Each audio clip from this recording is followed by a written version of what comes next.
All right. Good morning, good afternoon, good evening, everyone. How you guys doing today? Good morning. Good to see you, Tim.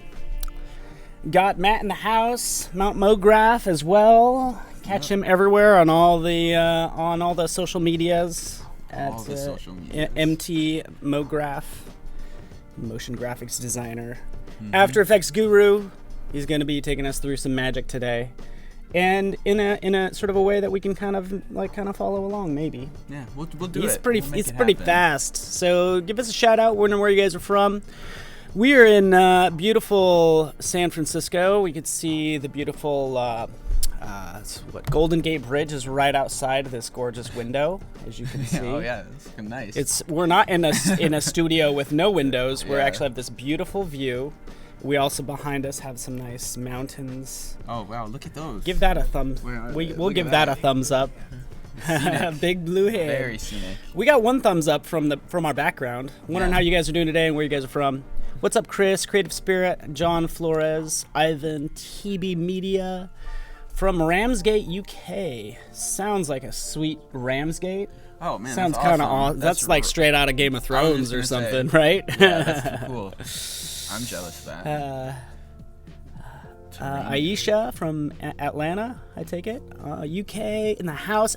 Albania is a ways away. Portugal, again, across the pond. Super cool to see you guys from Denmark as well. Kenya in the house. Oregon, just north of us. I'll be in Portland next week. Hey, you were in Oregon was in a good spot for the eclipse on Monday. I know. How did we miss all of that? I don't know. Most overcast day of all time. We've been locked in the studio for 5 days. Yeah. Just kidding. Kale loves you.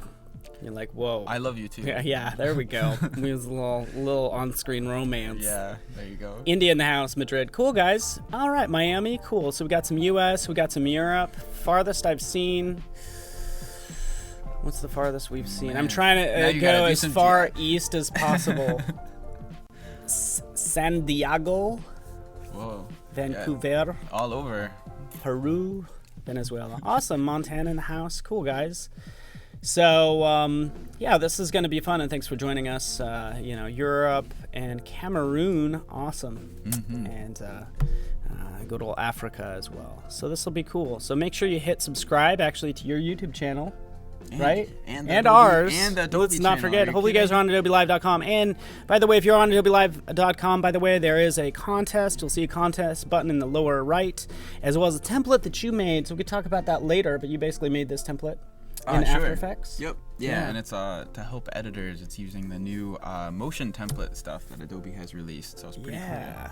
So you make it in After Effects, but you use it in Premiere. Exactly. It's because some video editors don't love After Effects. Why not? Why don't you love it? Yeah. So cool, Nigeria. Awesome, guys. Oh, no, Kevin. Kevin. We need your sketchbook. We will dig through your stuff. We're going to find it. I do Where's have it. Where's your bag? I do have it over there. I'll dig through it when you're not looking. So that's good. Tenerife. Awesome, guys. So honored to have you guys here. And we want to make this worth your while because you have some cool... kind of talked about the interface already. Feel free. Love that you guys are getting used to the chat. I want to actually kind of show your screen if we can kind of show your fancy. This is what you made yesterday in an hour. Just kidding. No. Yeah. So this is just a couple This projects. is what we made yesterday if you joined us. Yeah. Dude, you're killer. No, we talked about a lot of this stuff, but today I think we're going to try to dive more into the actual creation. We got a good chance to talk about a lot of the techniques that were used for these videos.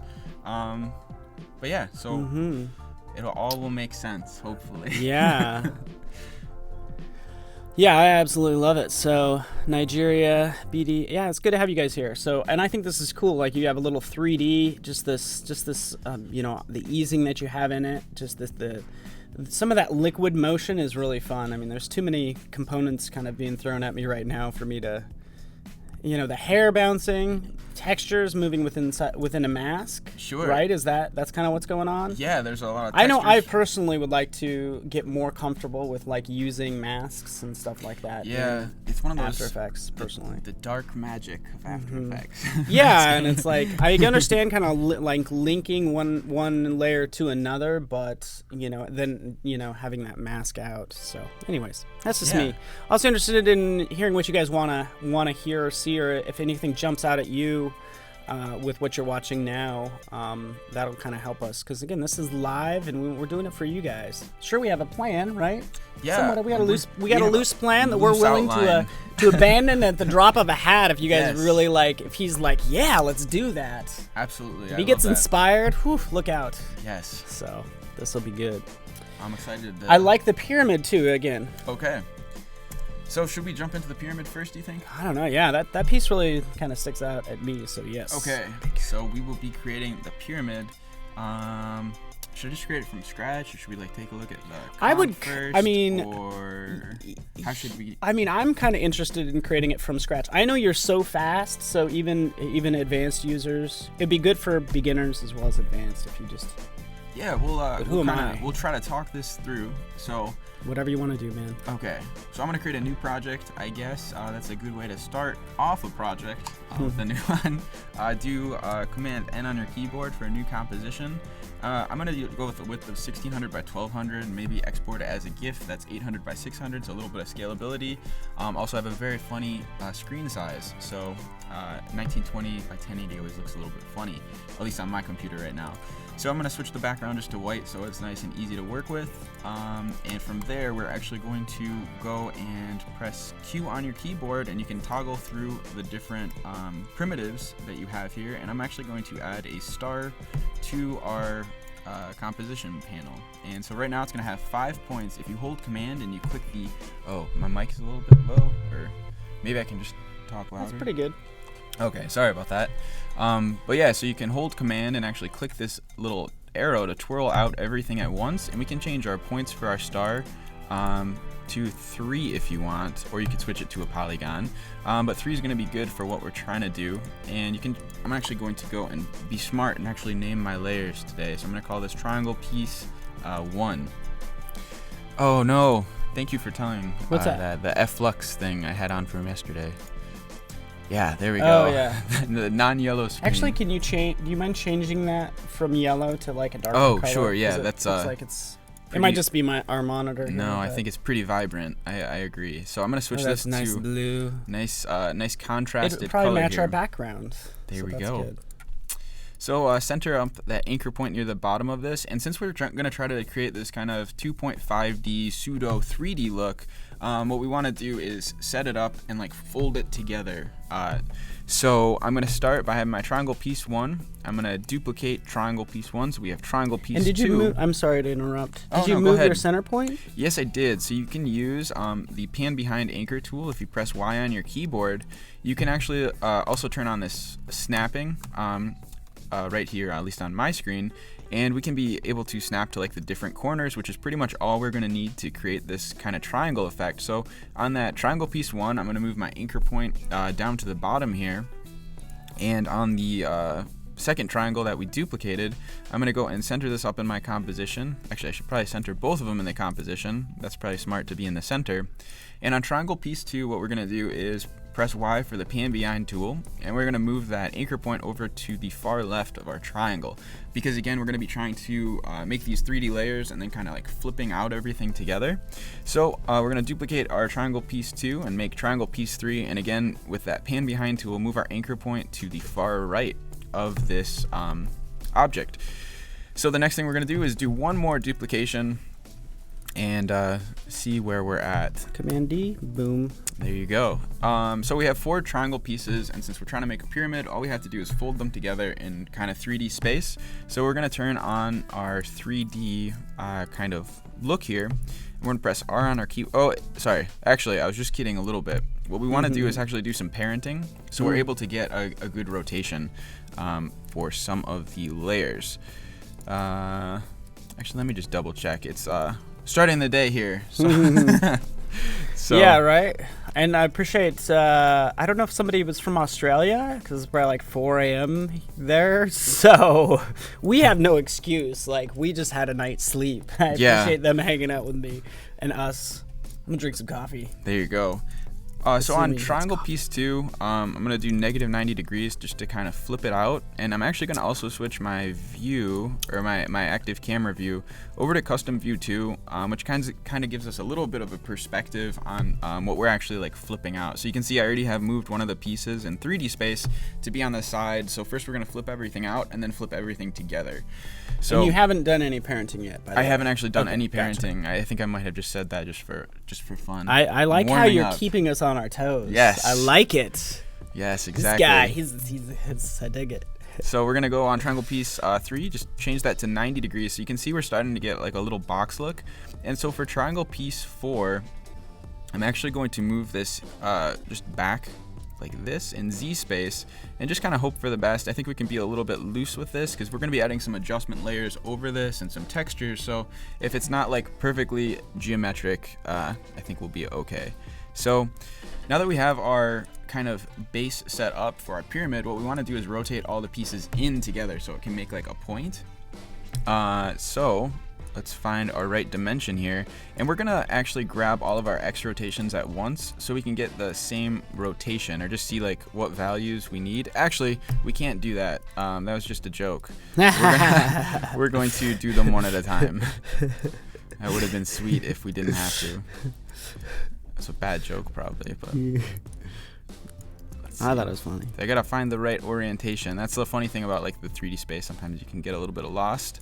So the orientation, I'm gonna try with like 20 degrees, and we're just going to eyeball this. Actually, what I should do is switch every other triangle piece to a different color so we can actually see what we're changing. Idea. Right now, I feel like I'm flying a little blind. So there we go. We can kind of start to see how this is folding together. I'm gonna go up and just keep messing with this orientation, and hopefully we'll start to get these points to fold in together, and we'll just kind of keep doing this. I'm sure you could do this if you're good at math in some smarter way, but really you're just playing with the different numbers, finding which rotation you need. Pretty simple. Yeah, definitely. So this is also, I just switched over to custom view 1, which is just another way that we can hopefully get our triangle to kind of match up. And again, I'm just eyeballing it. There's for this kind of like pseudo style, it's never perfect, but it's always fun. I'm sure there's some math involved that you can actually, nail it. If anybody, I don't know, we're in the design field, is what I like to say. With testing and experimenting the and maths, hoping for the is best. anybody good at the maths out there, or? But I feel like people might already be caught up to this. But yeah, you can start to see I'm finally starting to get that triangle shape after a lot of time of playing with these orientations, or just a couple minutes, I guess. But once we have this pyramid created, that's really all we're going to need for this animation. So there we go. Finally, and really those should all be the same angle, right? Yeah, in theory, that's probably the smart way to do it. So actually, and you could zoom in on that, by the way. Sure. Yeah. I don't want you to hurt your eyes, man. I know. I'm kind of going crazy over here, so I can zoom in here, so we can actually get a better look. Was what a phenomenal idea there. Thank you for that. Hey, I contributed, everybody. So actually, what we can do is just do like 35 degrees seems to be about the right number. And since we now have some kind of loose values on all of our different orientations, we can actually just add that to each of them. So 35, we can do 360, and actually these little inputs you can do math in. So we can do which is cool. Minus 35, and we're gonna have like that right angle there. And then this, I guess, would be 360 minus 35. And in theory, we're getting better. So this actually looks like when I first moved this piece in the back here in 3D space, I might have been a little bit off because I just kind of eyeballed it. So we'll just kind of zoom it in, and we're going to call it good here. We got the basics of our pyramid, and since it's going to be moving and kind of animating and there'll be textures, it's okay if we, don't have it perfect at this moment. But if we go back to our front view or our active camera, you're going to see it looks like we only have our one triangle that we originally started with. So the next step we're going to do is do Shift Option Command Y to add a null to your scene, and we're going to actually move this null to the bottom of our triangle here. And from there, we're going to actually parent all of our pieces to our null. So we're going to be able to animate our null and like rotate it and spin it and scale it, and it's going to be affecting all of the pieces. So if I switch this null over to a 3D, to 3D, you can actually rotate it, and you can start to see that we do have our little spinning pyramid, and also that terrible piece that I aligned pretty poorly. So I'll just kind of You mean you can't do it perfect and fast in front of all these people, like immediately, and like we're so demanding. Get it right. No. And somebody asked, like, you know, could you do this in, say, C4D, for instance? Yeah, you know, this would probably be easier in Cinema 4D, but since we're going to be going through this like kind of pseudo 2.5D workflow, if you're comfortable in Cinema 4D, maybe you can render out your triangle pyramid thing. And really, I mean, I think this would be even faster, because also what you're going to do is you're going to be animating. You could be animating those different sides. You could have it open up and do different things like that. Yeah, exactly. So it's more than just a 3D model that we're going to navigate around. It's could be something that's changing. Yep. So since we actually have this in 3D space, one other thing we talked about yesterday is that it's rotating from that front anchor point, because I actually forgot to move that null back in 3D space. So what I'm going to do is actually unparent these layers to the null, and sorry for that, everyone. And we're going to switch this over to our top view, and our top view is going to give us a perspective of my there we go. Imagine that. Of my kind of crappy triangle positioning, which is always nice to see. Real quick, real fast, by the way, you're doing fantastic. Element 3D, have you played with that? Yes, I have had a chance to like dig into it a little bit. I think I stick more to Cinema 4D, but I've definitely brought models from Cinema 4D into Element 3D. Ooh. And then kind of worked with it from there. So Element 3D is really awesome, and I actually think it's a great way, like a great introduction to just 3D work. Yeah, so, and correct me if I'm wrong, but Element 3D, basically it's 3D plugin for After Effects and can accept 3D models. Yep. I load them in. Yeah, you can import them in. I feel like largely it's used for like text. Am I wrong or what? You know, I think there's a lot of kind of funny uses for it. To be honest, I haven't dived into it that deep, but I definitely think that Element 3D is a good thing to have in your toolbox. Yeah. You never know when you might need it, but it's a fun one to have. So I'm going to switch my null to just name it to a control. We're going to go back to our front view, or our active camera. And now, in theory, I have set this up right this time, and we'll be able to rotate our pyramid in 3D space and just start to get this little look. So the nice thing that we have built this all the way in After Effects is that we're now going to be able to also hold Shift and press S on our keyboard to pop up our scale. We can unconstrain our scale properties, and now we can actually like scale up and down our pyramid all at once. So what we want to do, since we're going to be animating this, is kind of like spin it out and maybe scale it up and do something. We want to make this look interesting because we want to, you know, take it to the next level. So I'm going to go forward in time here to maybe about 2 seconds, and we're going to set a keyframe on our orientation, scale, and I guess all of our other rotations. I don't know what we're going to do. Like just in case, right? Yeah, just in case. Yeah, totally. And it's actually great, even if you aren't sure you're going to work with a property. What I like to do is actually just set a keyframe on a property, and then you're able to press U on your keyboard to see all of the properties that have keyframes. So it's almost like a quick way to get to a property. Oh man, yeah. So I guess I don't need the keyframe on anchor point, but I'll go back in time, and we're just going to maybe scale up our pyramid here. So I'm going to do like the Y, maybe I'll do a little bit of the X, and I'll start rotating it. I don't know how much.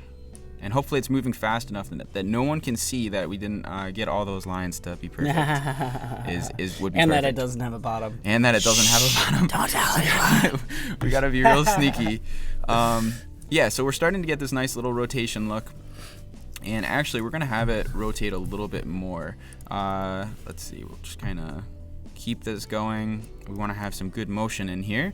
So there we go. We got our triangle.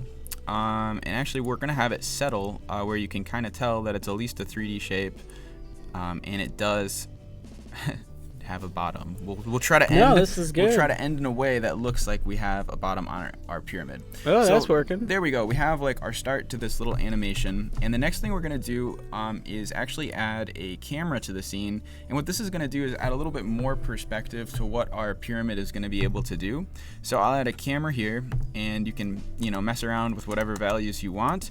And actually, this is speaking of Element 3D from Video Copilot. I learned this tip actually from the great Andrew Kramer, where you can actually parent your camera to another null, and if your null is like a 2D null, you're able to like use it as a little focal point. So I really like that trick. That's good. I'm gonna do Shift Option Command Y to add another null to the scene, and we're gonna actually parent our camera to this null.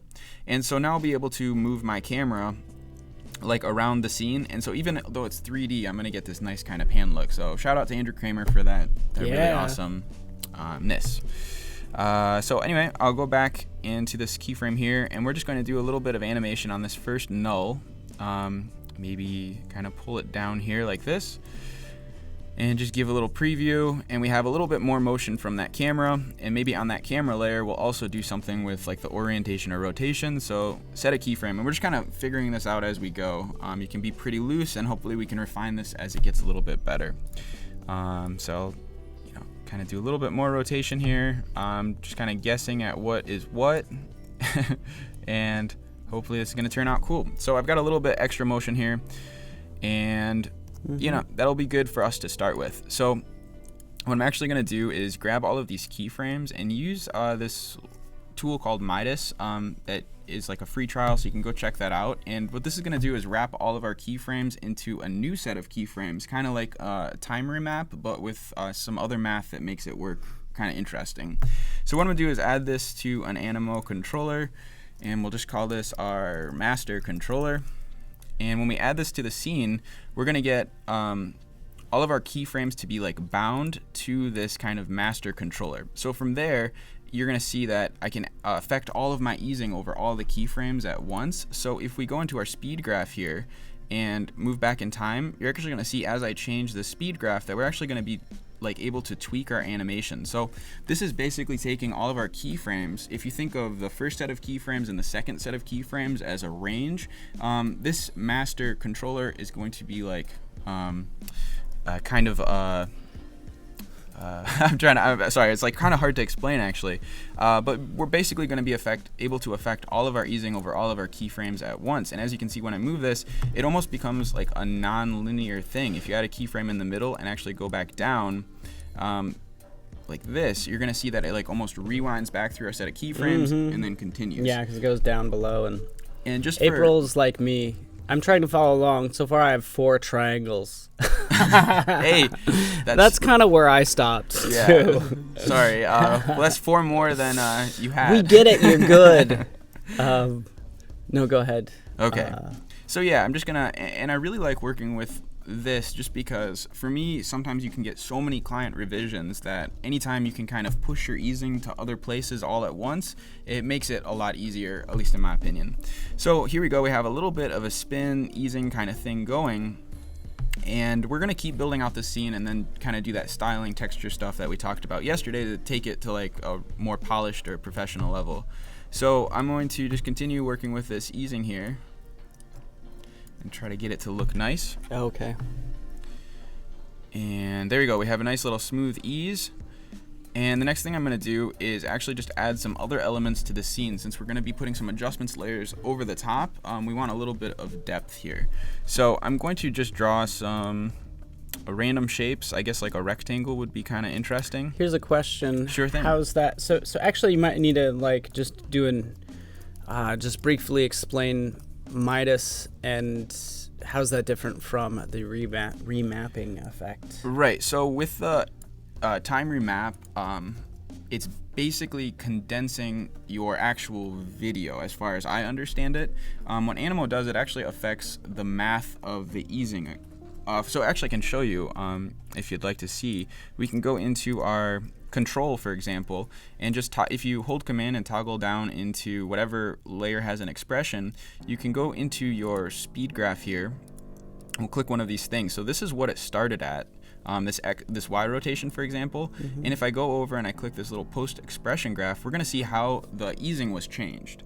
So this is like the easing that we've pushed out. Post expression after you've applied whatever. Yeah. So that's kind of what it's doing. It's actually affecting your ease curves instead of just like the like the length. Yeah, it gets a little bit funky. Because I think time remapping wouldn't that also still be like super linear and not so you would easing oriented? Exactly. So you'd still be able to get like the right timing, but it might not have that same kind of like ease in, ease out kind of feel. So you can kind of push that out to everything. So jumping back to our master controller here, we have our little 3 keyframes for the scene. And like I was saying, I'm just gonna put a couple little extra elements here for some kind of extra. That's what I'm talking about. Extra keep visual it simple. thing. I could do these. I could do rectangles. Nice. I'm all over this part. Way to go. So yeah, just kind of do something, maybe like some pillars, and move this last one here underneath our triangles so we can put this in the back so our scene feels like there's some depth. But what's kind of interesting is we have one 3D layer that's moving and then these 2D layers that are kind of also sitting in the scene. So it starts to feel a little bit funny because you almost are working in a couple different dimensions. And real shout out, by the way, sorry to interrupt. Sure. So you guys can always click on honestly, you can click on the YouTube logo. If you're on adobelive.com, that'll actually take you to the exact video. So I would bookmark this, as I'm just telling people because they're asking if you want to watch this later, bookmark that on YouTube. You can watch it later. Okay, sweet. So, yeah, and that's... It's worth watching a couple times, man. I'm just like, I'm absorbing it. Cool. Now. So there we go. We have our little scene started, but what we want to do is now add a little bit more impact to what's happening. Right now we just have a spinning object and some things there. It's really not all that interesting. So I'm gonna right click here and we're going to actually, you know what we will actually do is draw another shape. I think would be better than an adjustment layer at this point. So I'm gonna click into the stroke here and we'll add maybe like a red stroke would be cool, or a red outlined rectangle. I'm just gonna scale this up here, kind of move this over in my composition, and maybe center up this anchor point as well. And just kind of center this up in my composition. And what we're gonna do now is move this to the back and press S on the keyboard for our scale and start to kind of figure out what kind of look would be cool. So I personally think it would be cool, like as everything is coming in, to kind of have some shapes pop up like we saw in our little example. So since we know we're working with scale, I'm going to go and duplicate this layer, drag it down, hold command to twirl out all of my properties, and I'm going to go to my rectangle path size and just kind of scale this guy down so we can start to get a little bit of a design together. Duplicate this layer again and do the same thing on our size. So hold command, toggle down, and we're gonna once again kind of move this one to the center just so it looks like we have something happening in our scene. So next what we're gonna do is grab our couple little layers that we just created, go to our label color and switch it to something else just so that we know what sections are. I really like working with these labels, and another nice little trick is you can right click your labels and say select label group to select all the layers in that group. So if you ever want to just see what your layers are, if you actually use your label colors, you can kind of select what you need. So the next thing I'm going to do is just select one of these rectangles here, or the squares, press S for the scale property and push this into that Midas system, and we're going to get a keyframe here. Press U on your keyboard and go back in time and just kind of scale this down to 0. And everything you're doing can be done in After Effects 2015? 2015, 2014, not Probably CS6. When oh, not CS6. Well, and then obviously, yeah, you're using Midas, which is a plugin, but cool. Sure. So, click this. I'm going to attach our keyframes to that original controller. So I'll just attach that to our master. And we're now going to have kind of that easing that we pushed out to our original keyframes also being pushed to our scales that we just, scale keyframes that we made. So basically if I press U on my keyboard and kind of press tilde, that key underneath escape, we're going to maximize our panel. And you can see that I have all these keyframes that are just linear, and these are just our ranges that we set, and then this is basically our easing. That's kind of how I like to look at animation. So our whole scene is kind of all going to feel very natural and synced up together, because if I ever wanted to change something, like going into this little master animate here, I actually want to turn off the post expression graph for our rotation. I gotta find which layer had that. I should have turned that off a second ago. If anyone remembers which property I clicked the post expression graph on, that would be awesome. Oh, there you go. Cool. So I found that, and I hope this is starting to make a little bit of sense. But if I look at my animation, like the easing that I'm pushing out to everything, you're gonna see that this now is also affecting our squares in the background. So it's just a really nice way to make your whole scene kind of react together. And that's a Midas thing, right? Yep. Yeah. Cool. So it's kind of a fun little one to play around with. So there's our scene. It really doesn't look like much now, but this is going to be where we're going to use our optic compensation, the twirl effect, and a couple other cool adjustment layers that After Effects has to make the scene look more interesting. So what I'm going to do is grab this comp one and down into the composition icon here. So our whole scene is now in another composition, and we'll be able to put some adjustment layers just over everything at once. So I'm going to do a new adjustment layer. And we're going to go down and actually grab an effect called the unsharp mask, which is typically used for sharpening up footage. But for our case, we're actually going to crank up all these values. And if you crank it up high enough, you're going to see that we actually start to get this really cool and interesting gradient tint over our layers. And since the whole thing is we just want to spice this up a little bit, it's kind of cool to have these tools that can be used in kind of funky ways. Yeah, unsharp mask, I'd never expect that, but it's cool. Nice. So there we go. We're starting to get like this cool kind of gradient tint with our unsharp mask. And the next thing we're gonna go do is create one more new adjustment layer. I actually really like having my adjustment layers on separate things for each effect. So each adjustment layer, how I work, typically only has one effect on that. And I like doing that because A, it's easier to turn off without even like clicking the layer and just to see what's going on. And you can also copy that adjustment layer or just that one effect into other places as well, like another composition. Really, really easy. So that's something I really like doing in the workflow. So on this adjustment layer, I'm gonna go on over to optic compensation, and which was the thing we talked a little bit about yesterday. And so at the top of the triangle, I think Gibbs asking what's going on at the top of the triangle. So that's the unsharp mask. Hopefully that's what you're talking about when you say the top of the triangle, Gib. This. I mean, I assume. Top of the triangle, like this darkness up here. It's kind of like a noisy gradient, which I kind of like. It's kind of a fun little look.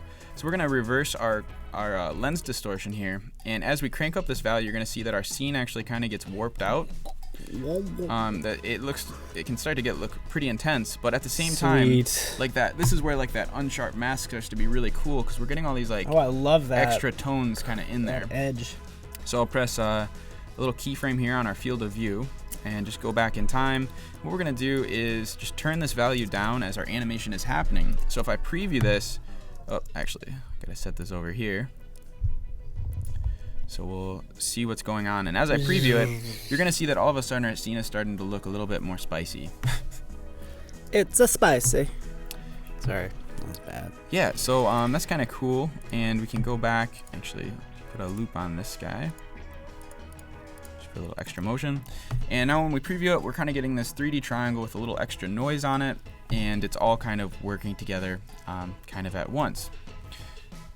And so the aliasing that I think Richard has mentioned is actually something that I was added just with the unsharp mask. Since you're kind of pushing this tool in kind of a funky way, you're gonna get definitely some aliasing and some gradients, but this is something that you can kind of hide with a texture. So again, I can import a texture just from this random folder of textures that I think I got from a free website called Lost and Taken. This guy just kind of puts up all these cool textures that you can use for your projects for free.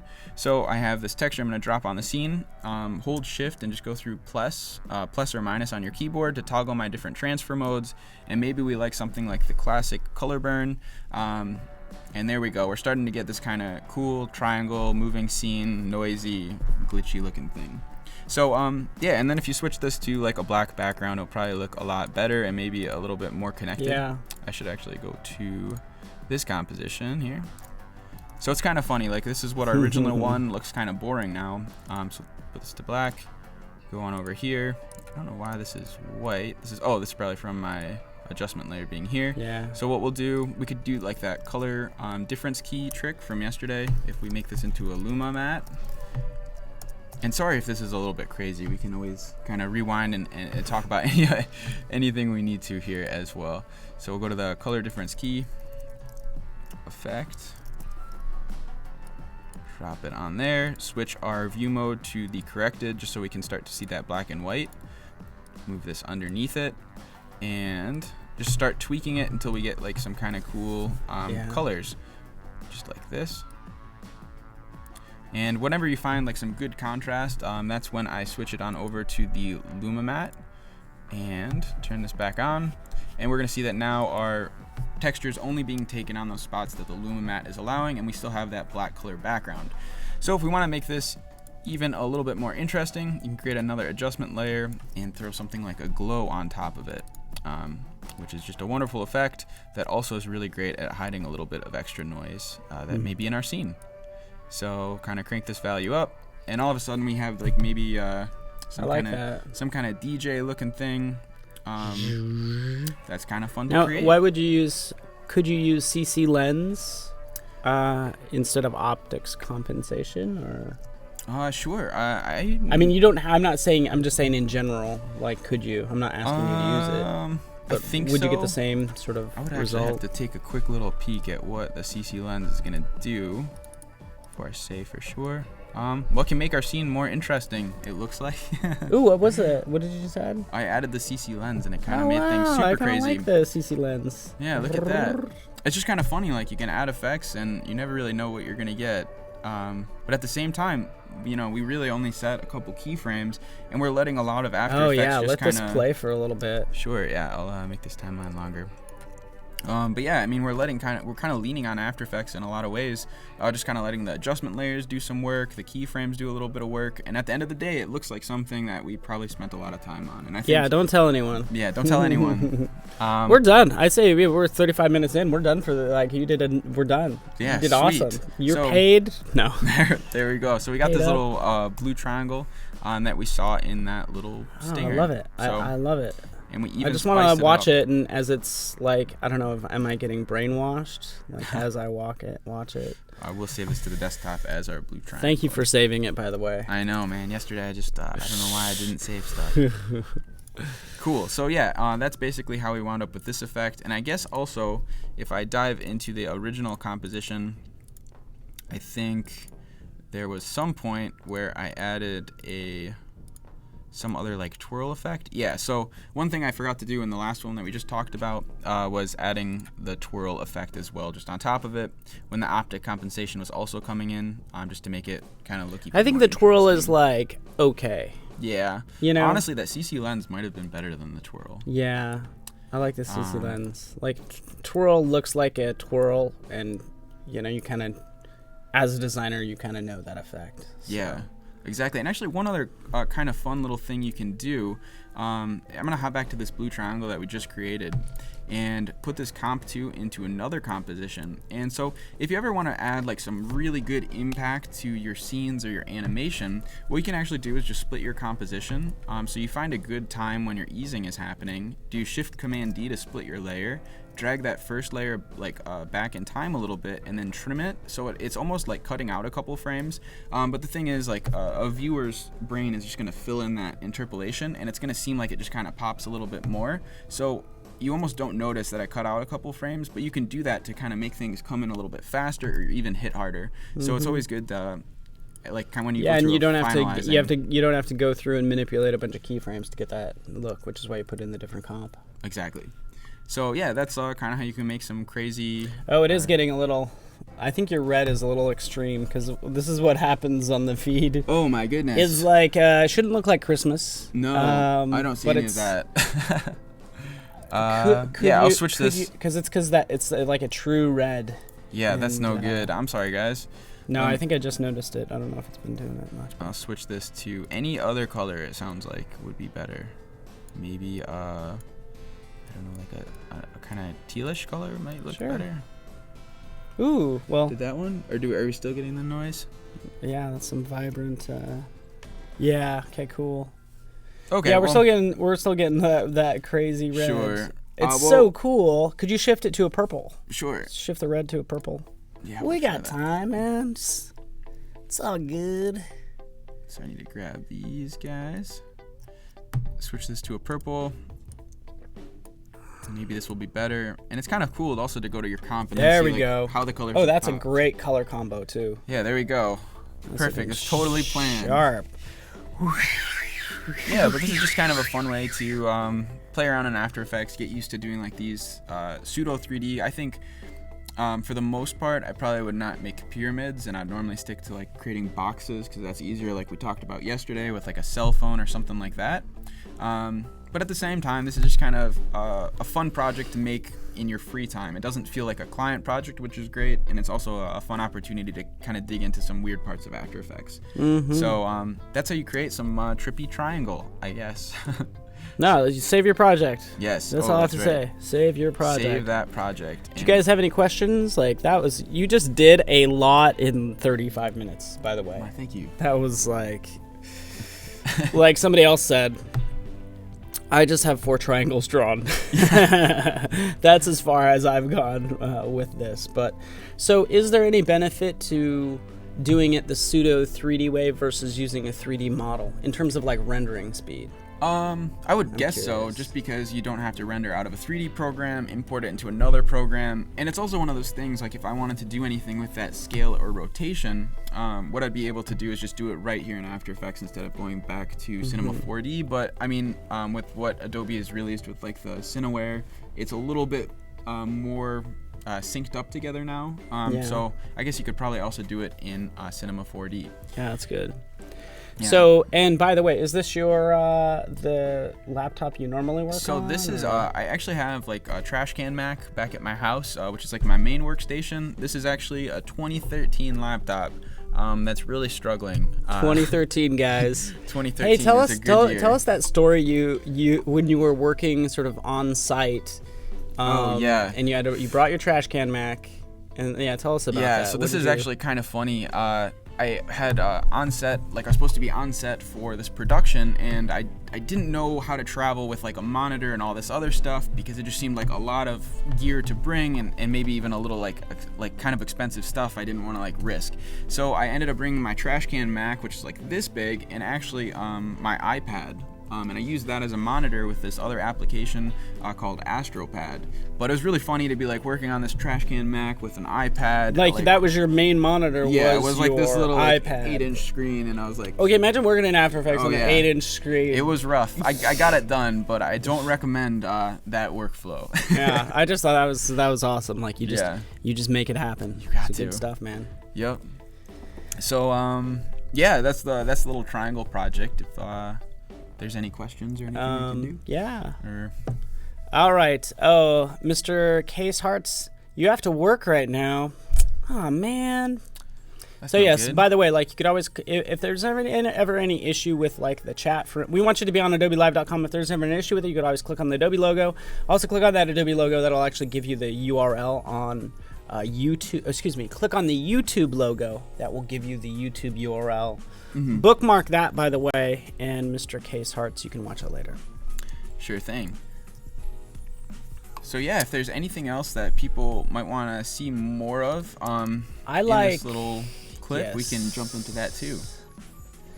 Somebody did mention masks. I don't know.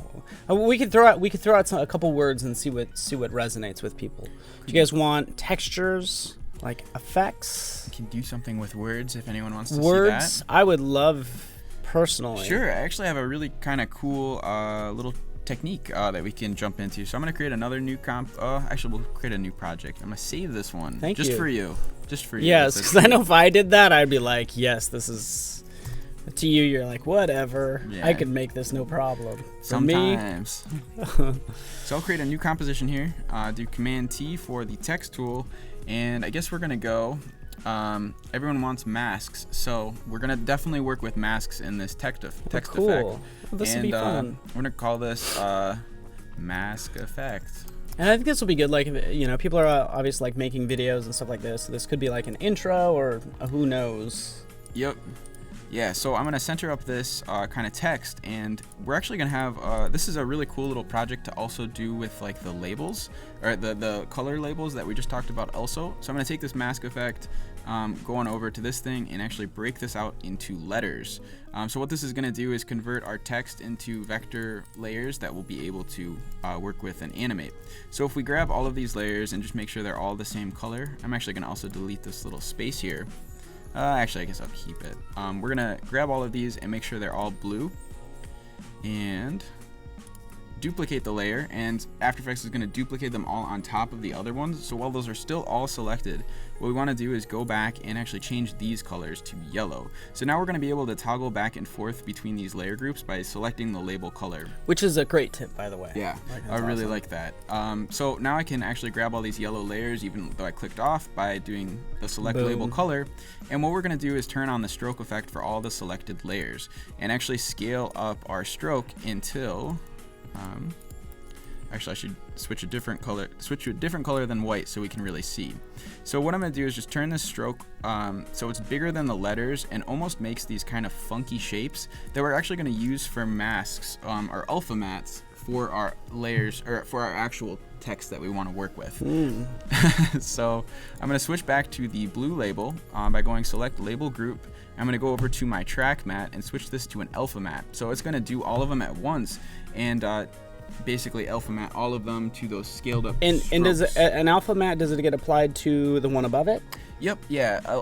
If you say you want an alpha mat, it goes to the layer right above it. So we basically have created this little like rigged up system where if we dragged any of these letters off of the frame, it's actually going to disappear eventually because it has an alpha mat of kind of like a bigger version of the letter.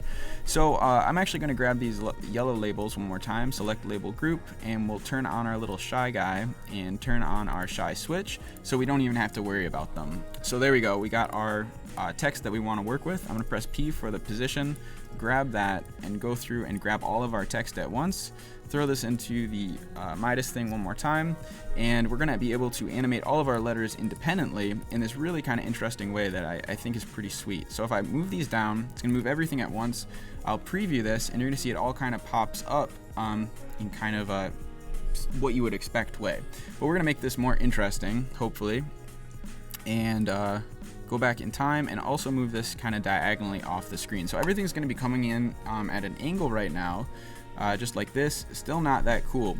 So we're going to press E on our keyboard for our effects, go on over to the magnetism setting here and grab enable. We're going to grab X and Y intensity and do what's called a grab, where it selects all the properties that were originally selected. Double press S to see all the selected properties, and you're going to see it selected all of the magnetisms for all the layers. I can go and enable all of them at once since they're all selected, and now we can kind of tweak how the relationship from the original keyframes is pushed out to the properties for all the other children.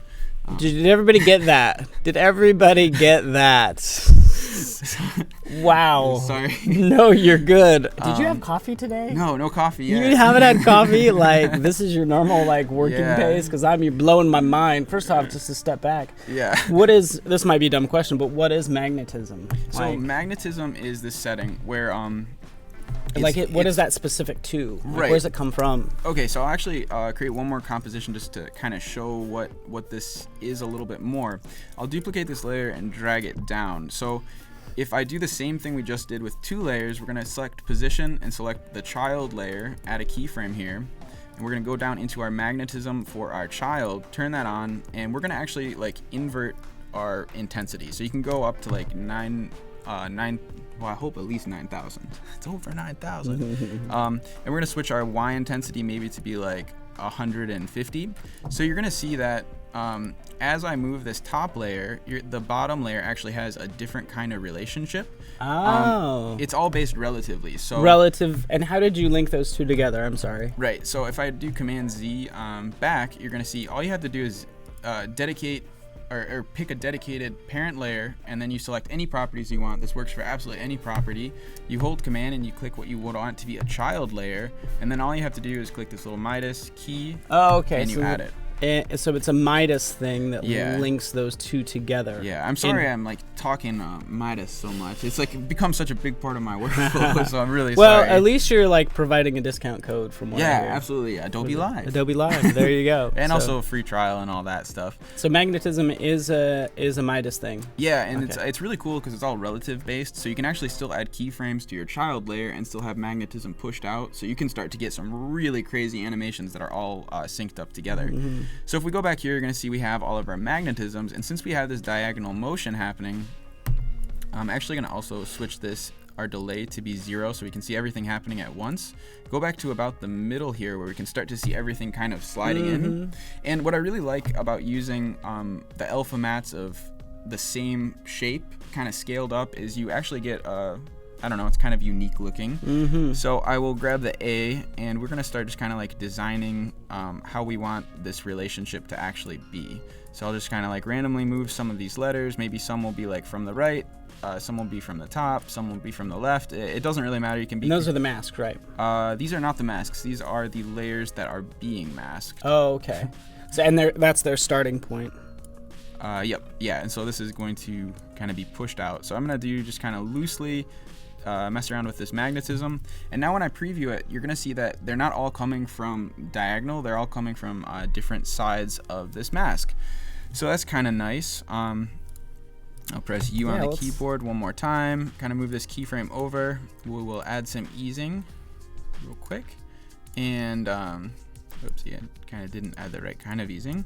So now when we preview this, we're gonna see we kind of have the text effect happening, and what's really nice about using these layers is you're actually going to see if we zoom in here that all of the layers and letters are kind of not overlapping. There might be a little bit of overlap actually, but it's kind of nice just to be able to do something like this. So the one other thing we're going to do just to make this even more interesting is go on down to the advanced dynamics, turn this on, and keyframe our amount. So as this keyframe is coming in, we're also going to turn down this amount. So dynamic is kind of like the wiggle effect, but also a little bit different, and it basically adds some kind of interesting secondary motion that gets pushed out to all of your other text effects. So yeah, that's how you can work with some kind of text. And it's kind of cool. But you can also go down into your drag and actually turn your delays so they're all different, and kind of toggle through here so everything is changing at different times.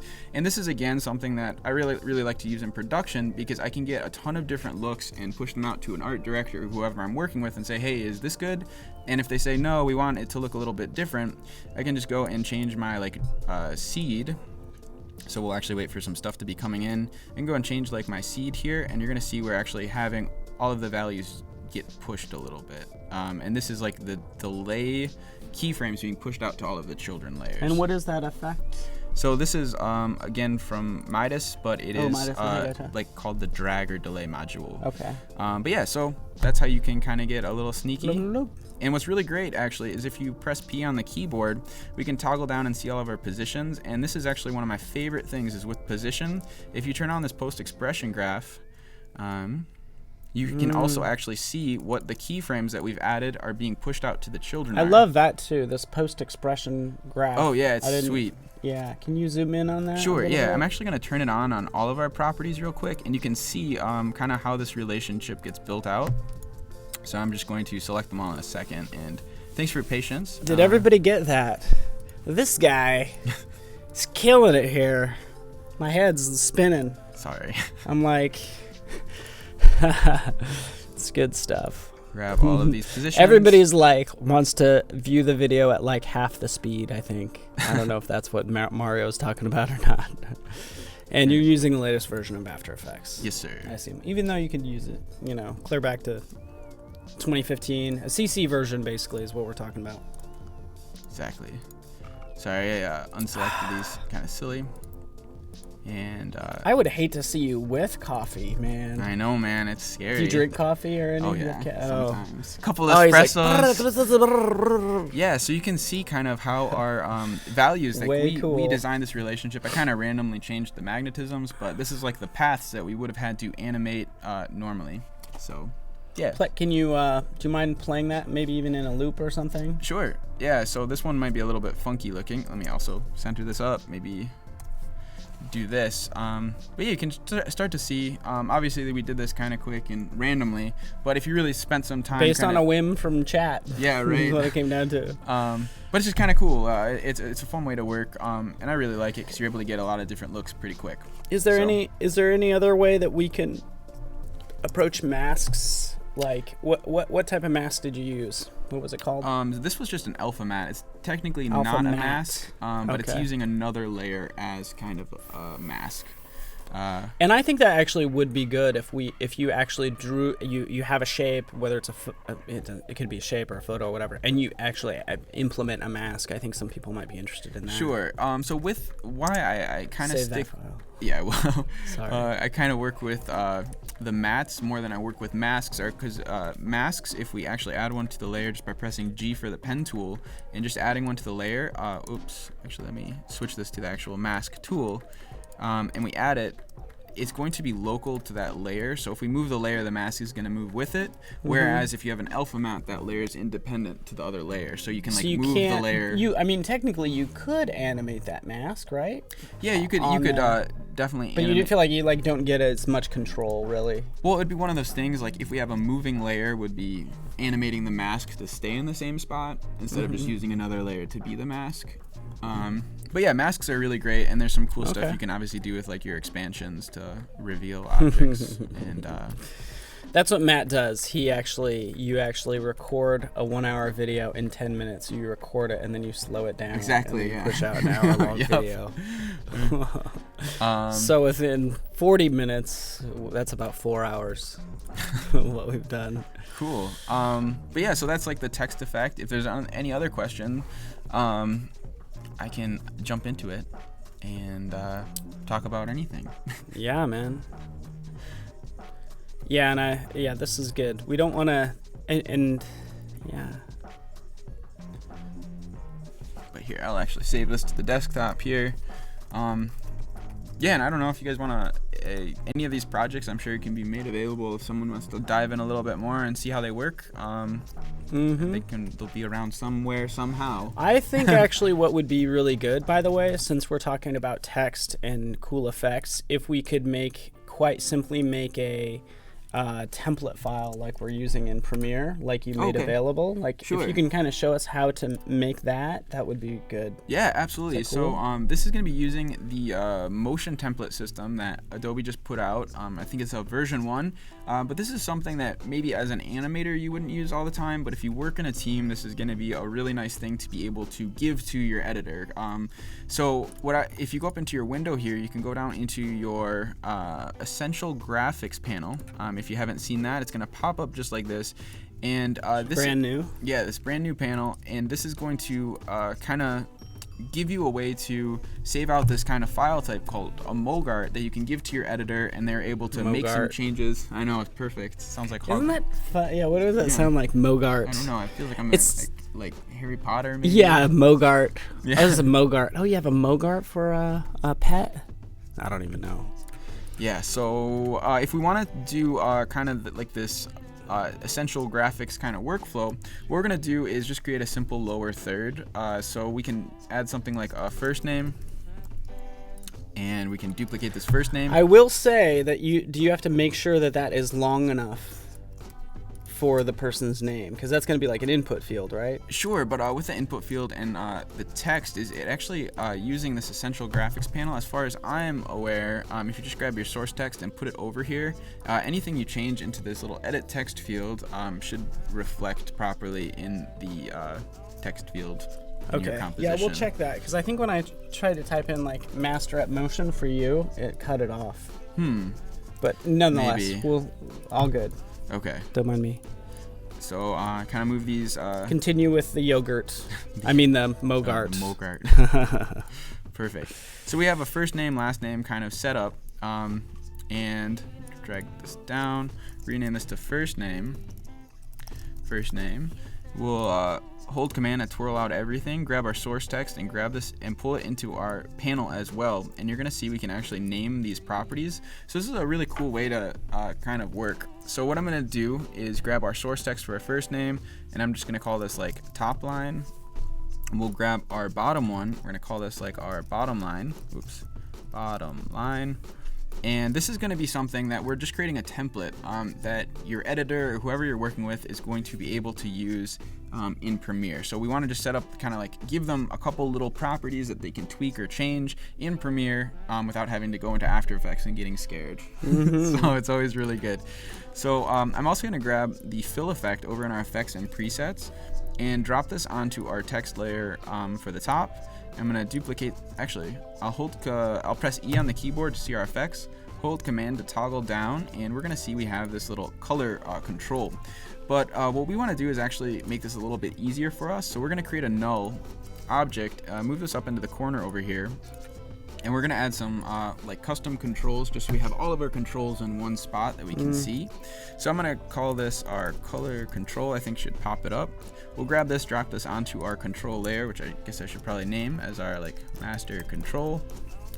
And we're going to actually hold Option and let me also toggle down so we can see our color. You're going to hold Option and click your color effect here for your first name and grab this little pick whip and grab the color control here. So this is going to immediately add a little expression that we don't have to know anything about. After Effects just does it. I know that's the best. Yes. And we're going to be able to just copy this effect and paste it onto our last name. So the next thing we're going to do is go up into our master control, press E to see our effects, hold Command and toggle down and drag this color property now over also into our Essential Graphics panel, and we can call this like our text color. So what's great is I'm now going to be able to like change this value. Sorry, this panel actually is going to work in Premiere. You're going to see the same panel, but we can actually like pick some cool colors, and these will be able to be changed live in Premiere. So the next thing I'm going to do is actually, I guess we'll do something with like an alpha matte. I'll just draw a layer over this top line, duplicate it, move it above our last name, and move this guy down as well. And we're going to again maybe do something with the alpha mattes. Since we don't want the layers to move, we'll press P on the keyboard for position, kind of go back in time, move us forward, and move these down. So they're going to kind of pop up on the screen just like this. They're coming up at the same time, so we'll do a little bit of a stagger. We don't really need some expressions or anything like that. And there we go. We have this nice little first name, last name kind of setup. And I guess if we wanted to also put some like a glow effect or something in here just for our editor to be able to use, we can add another effect up here at the top, or adjustment layer called glow. Go to our effects and presets, grab our glow, drop it on here, and kind of scale it up. I'm going to switch my background to a black so we can see how this glow is affecting our scene. And we are going to add a couple more controls onto our master control layer. So what we want to probably affect is our threshold, radius, and intensity. Those are probably the three most people would work with.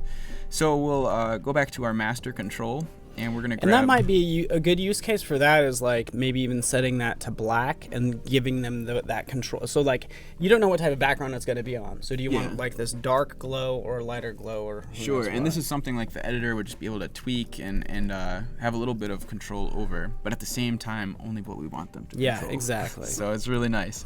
So I'm going to grab this little control and just drop it onto our master control layer. And I'm going to call this like my threshold.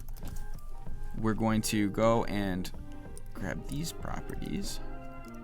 And we're going to hold Option, click our glow threshold, grab our pick whip, and pick whip this down to our threshold controller that we just made, just here on that slider. And now when we move our slider, we're going to be able to affect the threshold just like that. So I'm going to duplicate the threshold, and we're going to call this our radius, which is the next property we need. Duplicate that, and we're going to call this our intensity, which is the other property we're looking to add. Hold Option, click our radius, pull this down, whoopsie, to our radius and our intensity. And sorry about the screen size. This is so funny to, I'm used to a larger screen as well. This 13-inch laptop is kind of fun to work with. So I'll grab... That's a nice way to put it. the radius, and then I'll pick whip this one to the intensity, just like that. So we have added a couple kind of expressions, and we go to our master control. We're going to be able to pull these values now into our essential graphics. So I'm going to call this one our threshold. I'm going to grab our radius, pull this slider into here as well. We're going to call this our radius. I'm going to grab my intensity and also pull this into our essential graphics panel and call this intensity. And so since some of these values we have on our glow are actually kind of low, I think your intensity, I set that up kind of high. I think maybe you wouldn't want your intensity to ever be over 26. So you can actually go and edit your range here. And we're going to set this to something more reasonable that's not 26. We're going to set like our max slider range to be maybe like 10.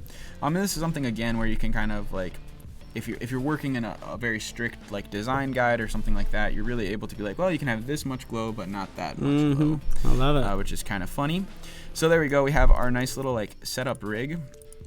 And I'm going to call this our lower third temp, I guess. And we can actually also set what's called a poster frame. So I'm going to click the set poster frame, and it's going to take like a little screenshot. So your editor is going to be able to see what we've created. Another thing you could do is actually parent your shape layers. I'm not sure if I should keep kind of working on this one, or I could keep making this add more controls. We could do like position. And I'm going to call this our... Sorry. Yeah, no, I think I know I get it. I love how you basically have your essential graphics is where you define the parameters that they can control. You label them, and then they have the properties. And you can keep taking this farther and farther. You can give more controls or less controls. You can maybe move this master control down here. Just lock this adjustment layer so we can click through, and we're gonna kind of parent all of our alpha mats and our text layers to this master control, so that way when we affect our position, we'll be like moving everything together, but at the same time our animation's still going to be able to play. Yeah. So the next thing we're going to do is actually hold Option again and click our position. And is that what we want to do? Sorry, I just got to think this one out. I'll separate these dimensions here, and we should be able to grab... Yeah, I'll separate these dimensions. We're going to add 2 more sliders to our master control, so we'll be able to use them in our essential graphics. So I'll just drop 2 more slider controls here. One for our X position, duplicate that, and call this our Y position. And then we're just going to pick whip our X and Y positions to our effect controls here. So grab our X position and pick whip up, if I can grab that guy, up to our X position. Hold the Y position and pick whip up to the Y position slider, and then pull both of these sliders over into our essential graphics like this, and maybe pull this one down to the bottom instead of the top. Yeah, so Aisha, we will test that. We'll make sure that like if the name is really long, like we'll see if the alpha clips it or what. Yeah, I'm curious to see as well. Oh, I guess one of the things you could do to fix that, if you're worried about the name being too long or too short, since our animation is happening from the bottom and just coming up, like we can make the alpha matte layers anywhere to the left or anywhere to the right really, really easy. So what I'm going to do is just kind of move these anchor points over to the far left here. Just kind of scale this guy up, or scale up these layers. Just like this. So now we have a little bit of room to kind of play around. You could, I guess, go really crazy and make this like almost too large. But yeah, this should give you a little bit of room. Sorry. Definitely. So the next thing that we could do is just kind of take a look at these ranges and make sure that they're affecting our things. So this is actually another one. Like we're looking at our positions here. So we have, I think, our X position and then our Y position. And these ranges come in as a default to 100.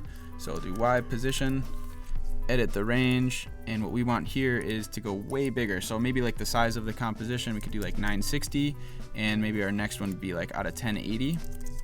Oh, whoopsie, as the max. That was actually the wrong value there. Let me double check I got the right one here as well. I did not. So 960 there.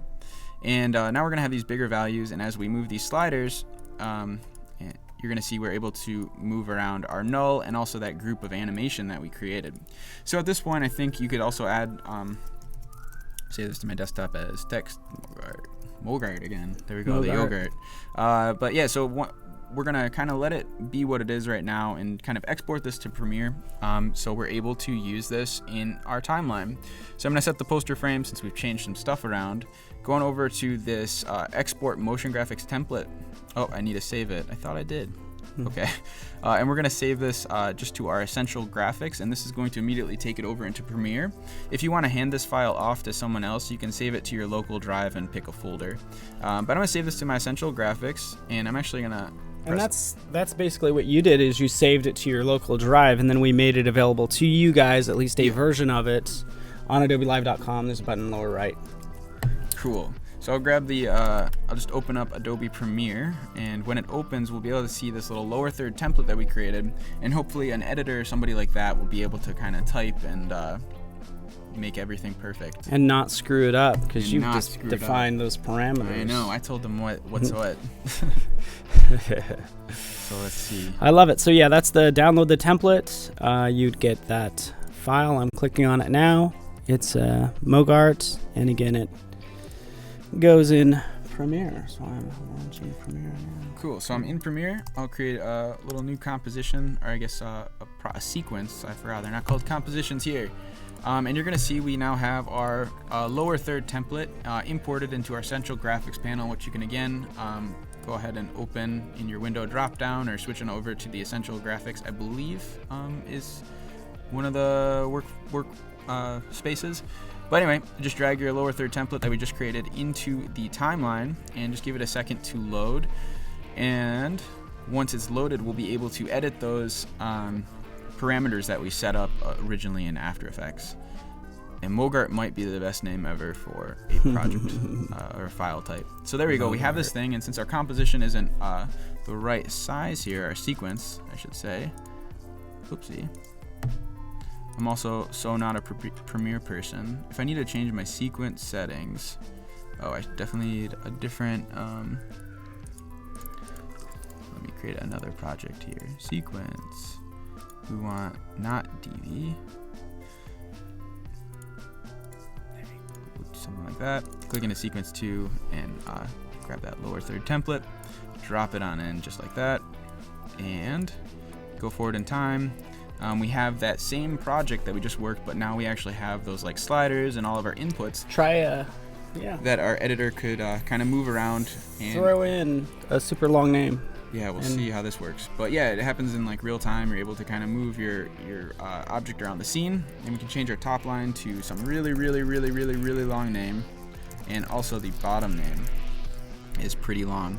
So it looks like it is clipping a little bit. That's something I guess I'll have to look into a little bit more and see why that's happening. It shouldn't be happening, I don't think, with our alpha mats. But yeah, so the essential graphics is something that I think is going to be a really great tool for like lower third creation, titles, title cards, anytime where you have to do like a lot of repetitive text stuff. It's a really great tool. Yeah, totally. No, this is perfect. Even if you, and even for you, since you are making, YouTube videos and everything, like you can easily title them. I don't know if you're still like doing any editing in Premiere for your YouTube videos. So, I mean, I just just record it and then just kind of put it up there. Oh, really? I'm pretty low key. I don't edit or anything. He just like nails it no editing. Yeah. Well, sometimes actually that's not true. Some videos definitely edit a little bit. But if you wanted to do like a little title sequence in the beginning, this is about blah blah blah. Yeah, it's actually. I mean, it's pretty handy because you don't have to go back to After Effects if you're just changing like a name or something, and you still have the same pacing and keyframes, and you don't have like a whole other project of that duplicated. So yeah, that's the essential graphics panel, and I think that's going to be. Are there any pretty cool tool. essential graphics actually built in? I think it comes with 3 or 4, and I know there's a couple available on sports news as well. That gaming. Are a little bit more finished out as well. Okay, plenty. Oh, sweet. Few dozen, I guess, available online. So yeah, that is the essential graphics and how you create them for the most part. You're fancy. I like it. Cool. So I'll hop back into this one, and if there's any questions about anything. G4 motion designers question. Some people were asking about. I saw something about squash and stretch, and going through this a little further. If you guys have any questions, feel free to post it. Do you think that? Oh yeah. So this is kind of. Do you think that plugins and scripts are making our life too easy? I don't think it'd ever be too easy. Come on now. I think it's really important. I think it's no different than like learning design principles and then learning to break them or change them. I think it's really good to like learn animation without scripts or plugins, and then as you start to realize how your workflow could be improved or bettered, maybe start adding them. I don't think at any point you like absolutely need a script or a plugin to make animation, but in some cases I think it can help make your life a little easier or save you some hours on the computer, which is always nice. Yeah, I mean, that's kind of what it comes down to for scripts, whether it's a plugin, which is like scripts somebody else has basically written. I feel like, it's taking those mundane tasks and just making them easier. Yeah, exactly. And I highly recommend anybody who's interested in animation to totally take a look at just scripting for their own uses. Then you're able to make like little tools just for your own workflow. That's pretty sweet. Oh no. That's pretty sweet. Oh no. So this is pretty sweet too. What's this? Sketchbook. Ooh, Yeah, said you guys were asking. This is June 2017. Yep. Into July and August. Yeah, so I'm not like the best artist or anything, but what we talked about yesterday is just kind of like my workflow, which is I really like to just work. No man, this is so embarrassing. This is I'm like not an illustrator. The GoPro? Do we have that hooked up by chance? Or? I can grab. It's like. Anyway, we don't have to actually show this. I think the GoPros are all dead.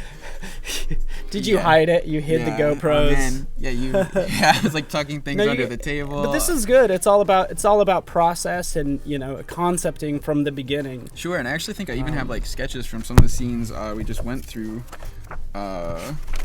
in this notebook. But yeah, I'm also like the worst artist ever. So no, you're not. Yeah, you need to see like some of the really talented illustrators on like the other streams. You don't want to see this. But I will say it's really great just to get like some kind of notebook and just like label it and just what any ideas you have. Not like a diary or anything, but just like illustrations, little sketches. It's really cool to see your growth as an artist too, because you have like this physical book that you can go back to and just see like a year ago, look how bad I sucked, and I'm like slowly getting a little better. So that's really nice. It's kind of encouraging, like to me, because like you're pretty epic, man. You are top notch. Thank you. And I just kind of. I mean, we'll just kind of like take a look. Do you have any of the storyboarding in here? We'll see what's in here. Cool. Let's get a little Adobe Live sketch. So you can actually see this is some of the vector files in here. I don't know if you can really see, but I mean, these are not the best little sketches or anything, but this is just like the original, the start of the cell phone. Took a picture of this, brought it into Illustrator, and kind of cleaned it up. We can just kind of go through here. Hopefully there's nothing. Oh, and so this is like the table scene that we kind of have seen a couple times. You go through here. Some is like total garbage, Like, I love it. At the same time, this notebook is like just full of anytime like there might be something kind of interesting. I just, again, truly not the best illustrator or animator or anything like that. I just really I think it's just a cool way to kind of get off your computer and just try to create something else. I think this one might be kind of, so I started trying to figure something out else. Some more storyboarding? I don't know. Sometimes it's kind of funny. But yeah, so just it's good to have a notebook. Is that a saber-toothed tiger? Yeah. Like truly, not the best illustrator or anything like that. I like the colors. I love it. But yeah, I just think it's really great to have like a physical copy. That's like the little plate sketch that we have in Illustrator in that vector zip folder. But yeah, I mean, no one wants to see anything else. So thank you so much. I appreciate that. I know we forced you to. You're like, we're gonna look at your sketchbook. Yeah. So. But again, it all kind of starts with a concept because people were asking, like, what is your process? Sure. It doesn't have to be pretty. It's your sketchbook. It can be whatever you want. Yeah. And it's interesting because we just saw the sketches, and then even if we go, I don't know if you can play your demo reel. I think we saw some of those pieces in it. There we go. Not actual demo reel. This is just random I don't even know what you call it. Right. Yeah. But yeah, you can see just from kind of seeing the notebook, kind of like my workflow. I mean, I just kind of do like little sketches, bring it into Illustrator, try to simplify the shapes, go through what we talked about yesterday with kind of using the pathfinder, rounding the edges, and then and what's great when you're illustrating is it also gives you another way just to be off your computer thinking about what you want to create and like maybe plan out your scene, how you want things to work. So yeah.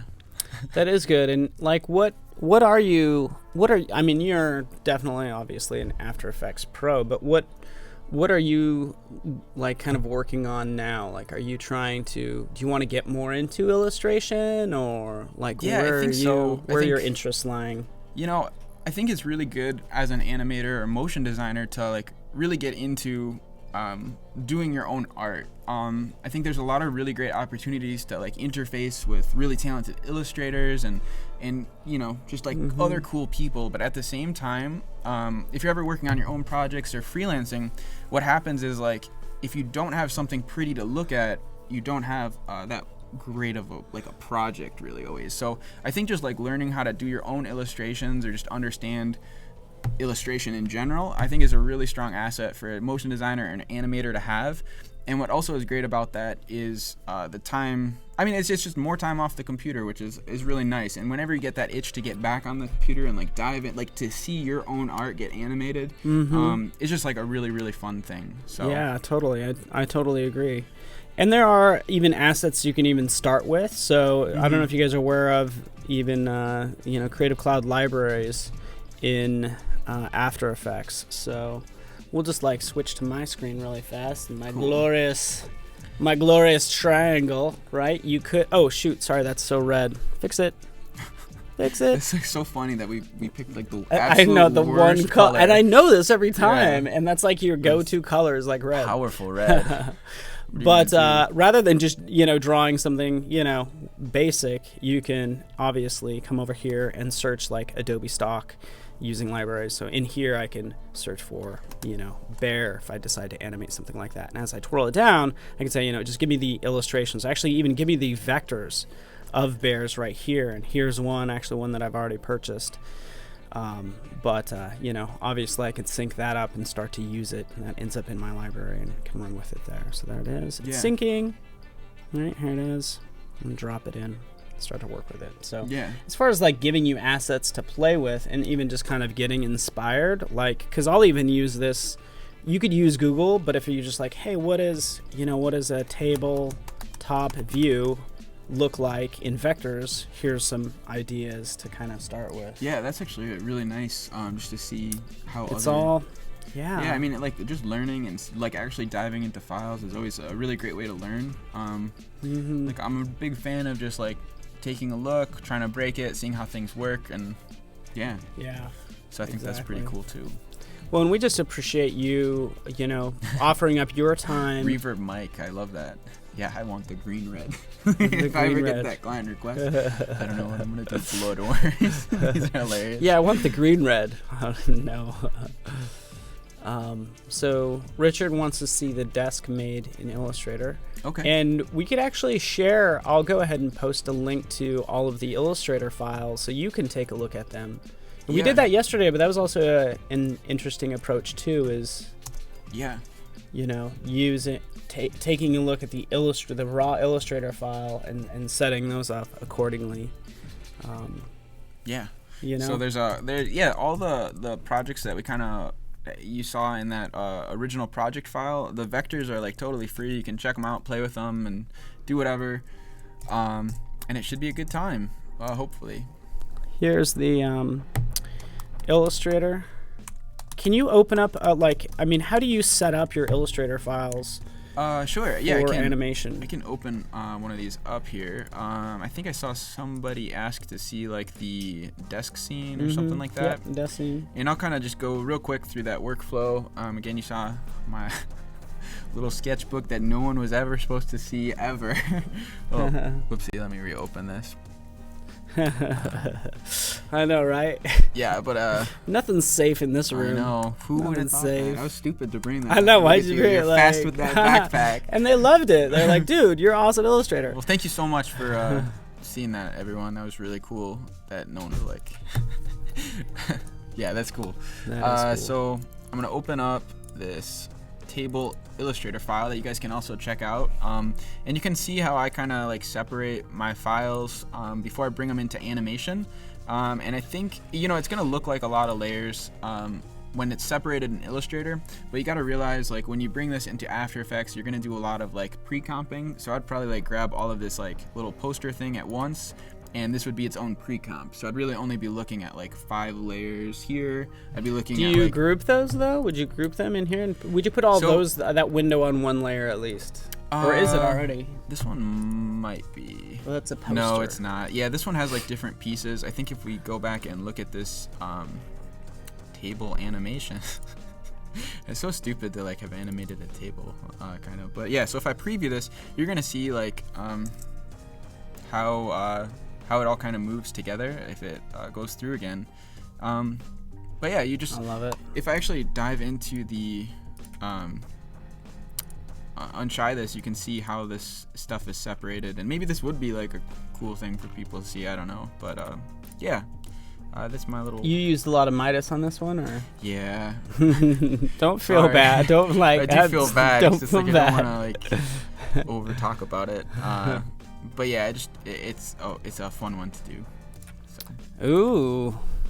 Yeah, some rotoscoping or like some 3D tracking. We haven't really dealt with any like footage or anything like that. I think the puppet warp. Is it called puppet warp or puppet pins? Puppet pins. Yeah, that's a nice tool. It's a very, very strange beast, but as you get into the puppet pins, it can be pretty powerful. It's kind of nice because like if you wanted to give even an inorganic shape a little bit of personality, I think it's a fun way to do that. Yeah, it's actually another nice thing you can do with the puppet pin is if you have like this like final composition of, I guess, this table. Let's see if I can see this. Real composition in project. So if I had an animation that's like a table, I can drop this into a new composition, and we'll just, this might be, since it's already kind of a heavy file on my pretty bad computer, we're still gonna try to do this. So I'm gonna draw a layer in the background and hide the stroke. So what this is gonna do, and I'll comp these together. So what this is doing is giving like a fake background that the viewer can't see but is there. So you always have this layer in the background, and since puppet pins actually need that layer, you're gonna see to animate. But what's kind of nice is like as your animation is happening, you're actually able to kind of move these puppet pins and kind of like that's a great tip. Warp out your animation in kind of like a more tailored way, which is another nice thing. And I guess when you're working with the puppet pins, one thing you definitely want to do is in your toolbar down here, kind of zoom in, this expansion and the triangle count relates to like the quality of your, I guess, like the mesh. So if you like crank this up, you can start to get kind of different looks. You can turn your expansion higher or lower. But yeah, it's definitely like cool to play around with those options. But yeah, so like then as your animation is happening, you actually have like the whole scene kind of also having some secondary movement. Again, this was like a very rough, weird example. But I love that's a clever tip to put that background back there. Yeah, because nobody notices, but it gives you that plane. Yeah, because if the background's not here, what's happening is the animation is playing. But here, I'll add my puppet pins again. The puppet pins are only going to be able to find that object because it doesn't have like a big piece in the background that's like a secret. So make those secret layers. Secret layers, Secret guys. layers. Secret layers. Really wonderful. Secret pro tips, which is awesome. And I like that. Yeah, lots of comments here. Cool. You organize layers based on painting levels. Must have. Parent and child's. It's interesting to see people working different ways. I feel like you use a lot of compositions and I really like to do nested compositions and like incremental steps. I really like to like, okay, I've got this figured out. I'm gonna put it here and then take like the next step. And that Duik, I'm not sure how you say it, if it's Duik or Duik, is a really nice tool for character rigging. I also really like Rubber Hose. If I'm not doing animation, like character animation in like Cinema 4D or something like that. Those are some really nice character tools that are available for After Effects as well. So I would like to animate some words separately. Any tips for that? Kind of like what we just went through with that one text example from earlier, I didn't know what I named it, so I was like trying to think of the name. Yeah, didn't get it. It was scroll. You can actually scroll back in this video and go to where it says mask effect. Okay. Is where we worked on that, right? Yeah, I think so. So something like that. So, can you use an adjustment layer with the puppet tool instead of a secret layer? Let's see. Or now I think an adjustment layer. We'll null wouldn't work. Yeah, so I guess you can also use an adjustment layer. That was something I wasn't even aware of. So we're all learning today. Shout out to. Can you animate a rubber hose with rubber hose? Just kidding. Don't do that. I was gonna say, actually, this computer has like nothing actually on it. I have rubber hose on my main computer back home. But really, really, you're using Midas. You're using After Effects. Is that it? Are you using C4D? Yeah, I use C4D for more 3D work. But yeah, so I would do like After Effects, Cinema 4D. I actually really like this 3D program called 3D Coat, which is really great for doing like UV unwraps as well as painting. And those are probably my three main ones right now. Nah, I like that you're an Animate fan. Welcome, my friend. I think, Andrew does a lot of Animate. I feel like he uses it when he needs to. Yeah, which is I think cool I gotta for frame by frame. Yeah, I gotta revisit Animate. Looks like somebody kind of wants to take a look at the lamp head. Well, sure. While we're chatting. So I'm curious. I'm kind of curious how you link that. How you make joints and stuff like that. Would that be a really easy? Actually, so if we just create a couple layers here, I can show you pretty much how this lamp works. Again, this is like parenting and pushing out your rotation property to other places.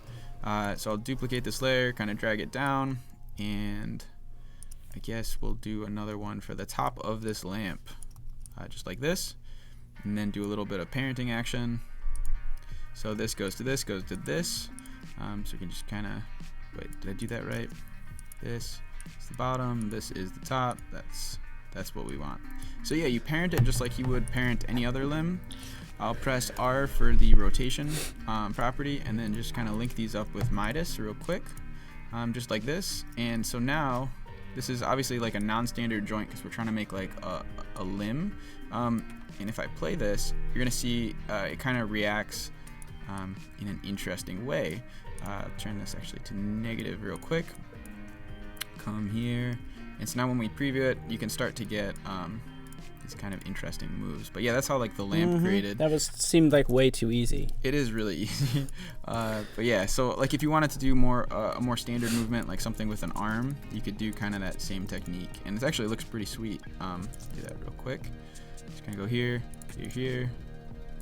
Parent up my chain. Actually, I forgot I had this.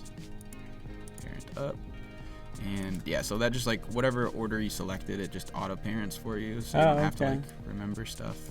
It's kind of nice. Yeah, and then grab this top one here, rotation. Thanks, Tim. Grab these, push it out to that. Add 2 quick keyframes. So actually move this over so it's centered. I should have done that. And move this guy back. Like this. Oops. Sorry about that. Grab these layers. Oops. Loop, I guess we'll call it. Go to my loop. Ping pong. And we're gonna have like the nicest arm swing ever in a second, I promise. But there we go. We have this nice little arm movement. I feel like you're hypnotizing me. Yeah, I'm trying.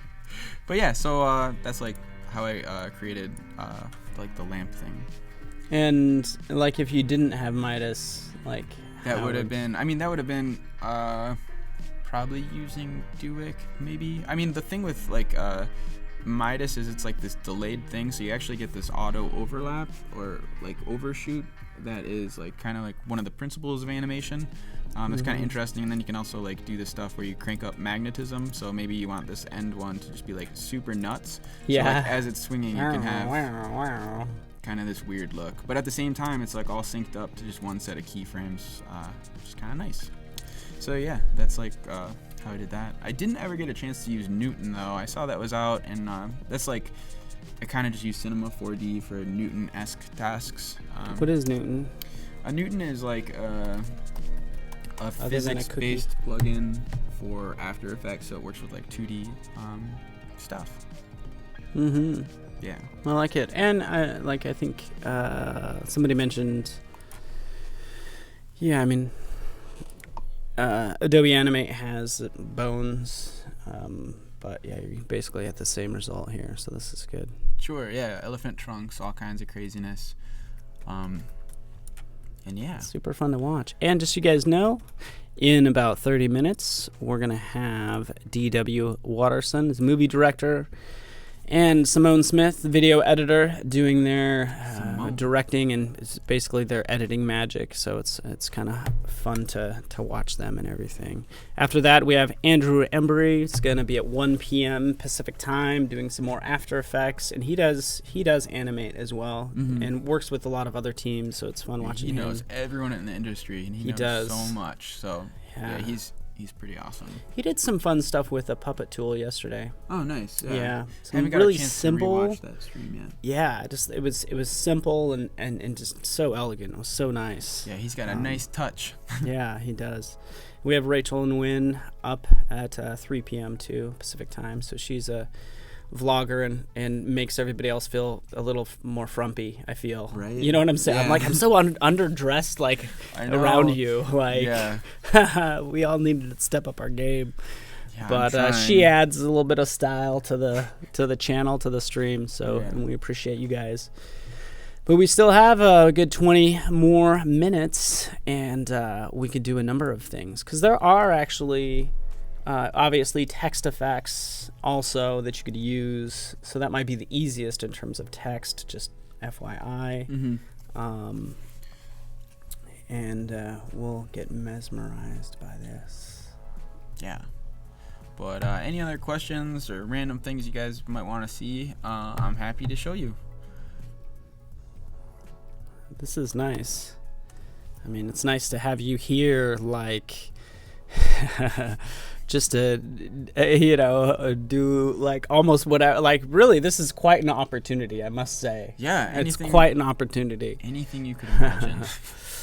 And I'm actually looking at I'm on Mt.Mograph.com on your site, and just kind of checking out the number of videos that you have. So this is really cool. And out of all these videos, like, I don't know if you're checking stats, but what's one of the most popular videos that people watch? So that's like the funniest thing to me is like the first video is the most watched, which is actually like the one time I was really rough at doing it. So just because it's been out for so long, so that's probably one of the top viewed ones. But I don't recommend watching it. Oh, you don't recommend? Don't recommend that. Well, what's the subject matter at least? It was just like intro to motion graphics or something like that. Oh, the fundamentals. I really think actually like the last couple videos that were out probably have the most helpful tips. I tried to make the videos a little bit shorter and to the point. I'm talking about like how to get some really, really interesting easing, which is actually something I could probably show right now that maybe people don't know. But so if you add an object to the scene here and you want to maybe make your motion look a little bit more poppy, you can just add your keyframes, add your easing to it, hop into your speed graph here. Oh, why did I do it on position? That was stupid. I'll do this on rotation. We forgive you. Yeah. Position is multi-dimensional, so you can't quite do the same thing. I'll actually just do this on the rotation here. Scale that up, press rotation for keyframe. Go forward in time here, switch to like 180, so it spins. We'll preview this as a nice linear movement. You can add your easy ease to it. Go into your speed graph here. And so what I really like to do, and these are like the two tips I think help you make just better ease curves, is you just click a keyframe right in the middle of your ease curve and actually just pull out these little Bezier handles here. And so we're just gonna get like just a steeper more drastic curve, yeah, and it's gonna like look a lot more poppy or smooth. Another thing you can actually do is just add a keyframe really close to the end of your animation, and then really like accentuate the very last keyframe, and then maybe pull this. Oh, so it goes, there's a little bit of like an over, oh no, maybe not. So this one is just gonna be like a really slow settle into place. Yeah, and it's gonna look like super silky and just really, really nice. Okay. But yeah, so it's like kind of funny to add a keyframe in the middle of your And I like a little bit of the overshoot that you do too. So you could just kind of pull one of these things up, add another keyframe here, just so it kind of smooths itself out. Pull this dude over, and now you can have kind of a that one might look a little funky. But yeah, so I actually think those are probably two of the nicest little tips I ever picked up. Was just adding keyframes in the middle or adding them to the left or the right. Mm-hmm. It's pretty cool. It makes it so easy. And yes, you could do some of that and animate as well. Cool.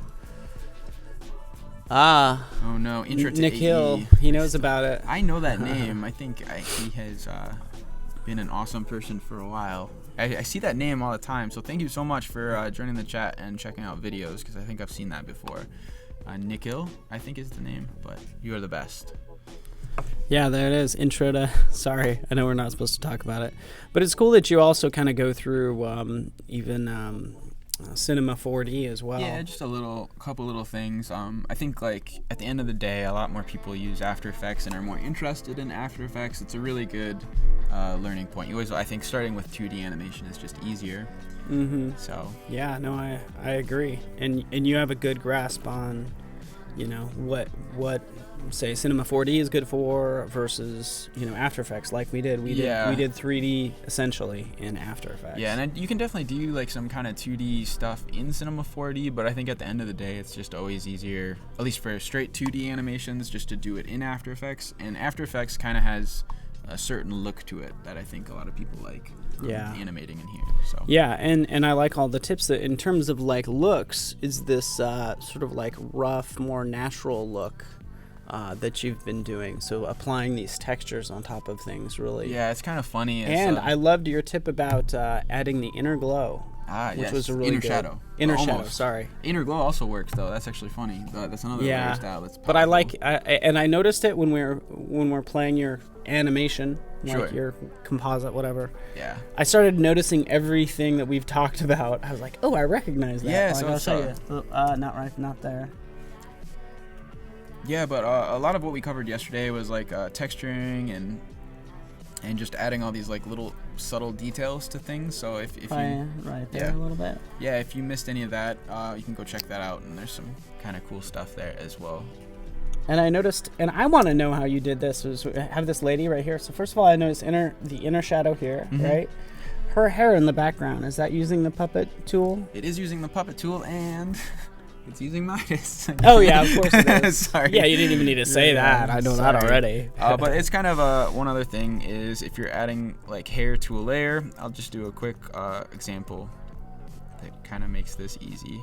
So this is my head shape here. Oh gosh, why did I choose red? I swear, I don't know why. It's actually not bad. As long as it's not a true red, I'm kind of keeping an eye on it. Okay, yeah, I don't know why that's my go-to. But if you add your puppet pins to a layer, so I'll just add like 2 puppet pins to this, or I guess 3 puppet pins, as I say 2 and add 3.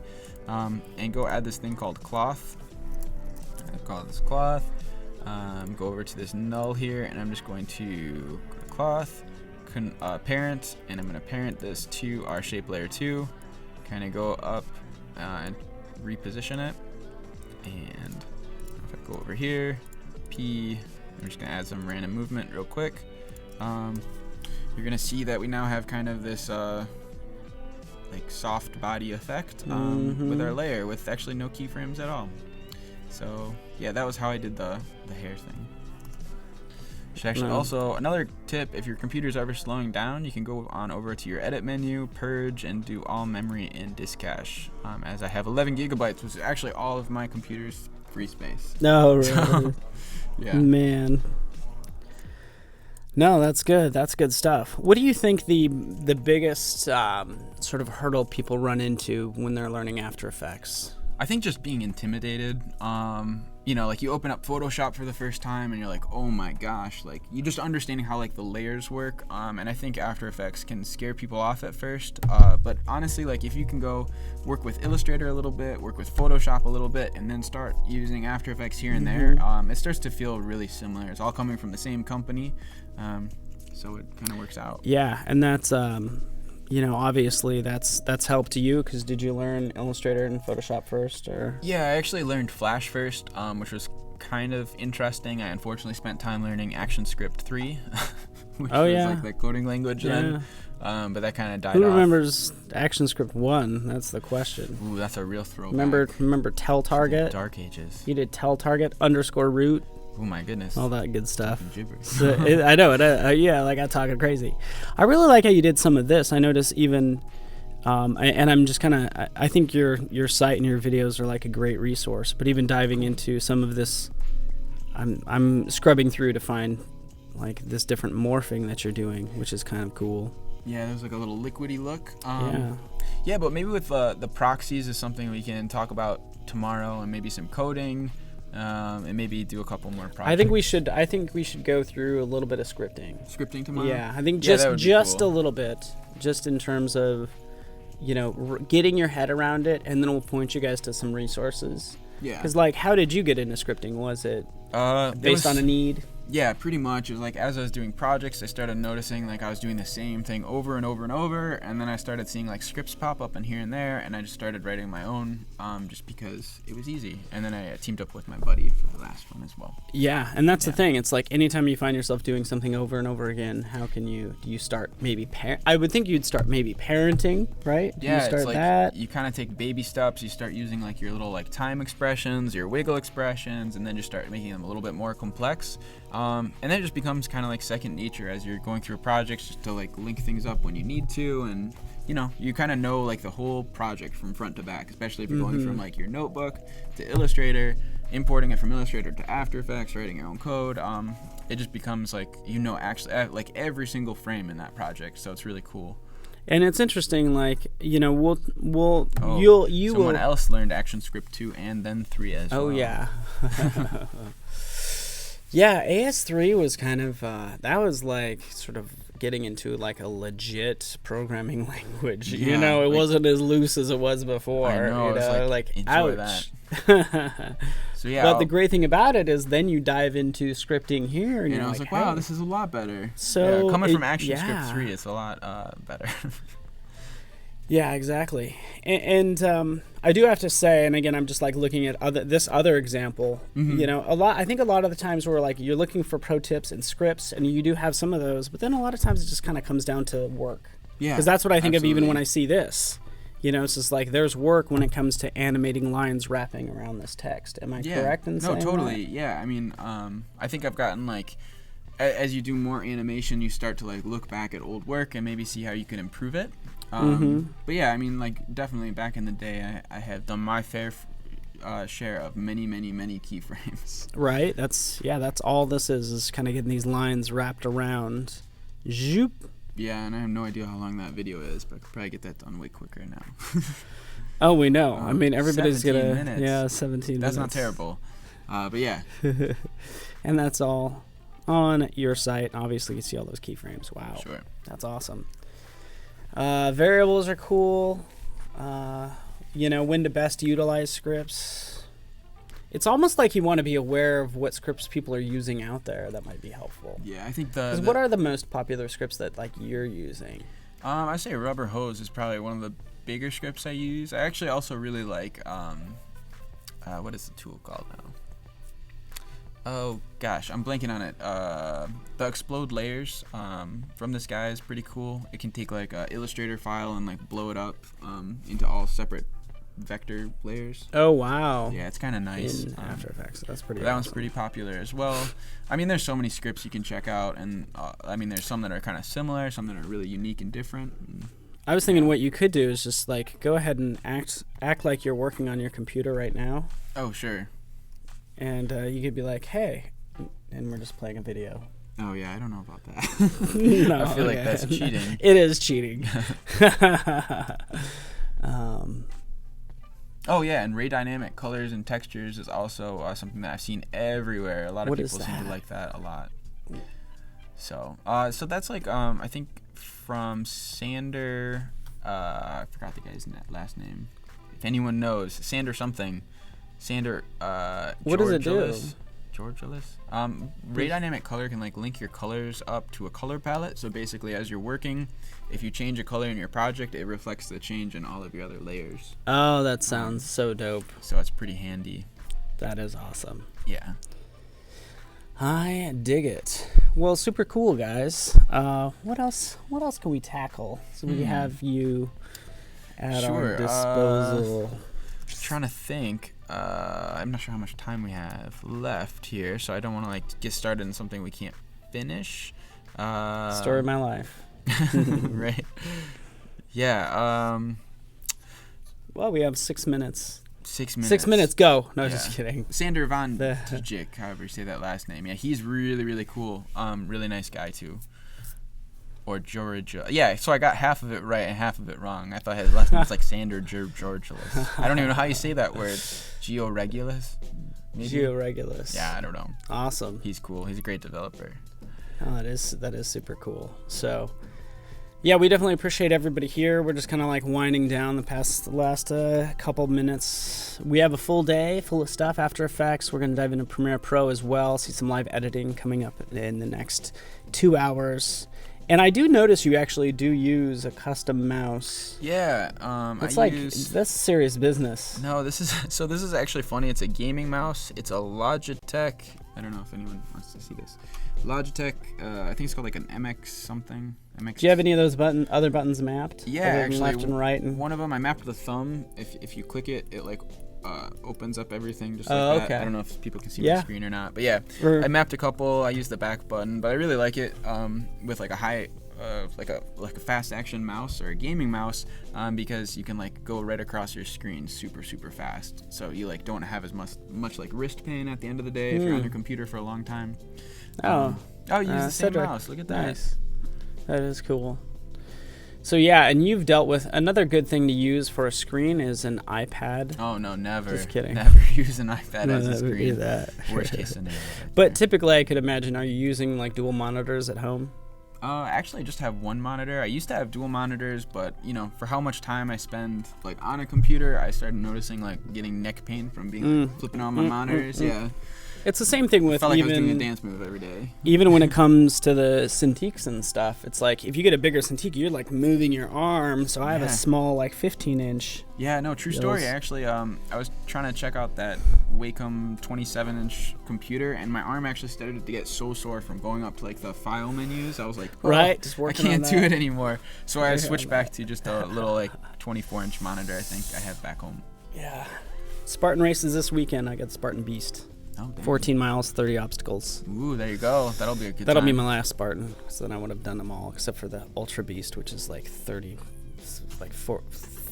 miles twice around. So it's like crazy. 30 miles. It's like 28 marathons. Or that marathon I'm not even going up there. in Boulder is pretty crazy too. Have you seen the one where it's like they have to run up the mountain and all the way back down, like however many times in a certain amount of hours? Oh shoot! I've seen those races before. It's pretty intense. I'd be like, but I was just up there. I got to go back again. I was just up there, and I had like what? So yeah, that might be a good idea.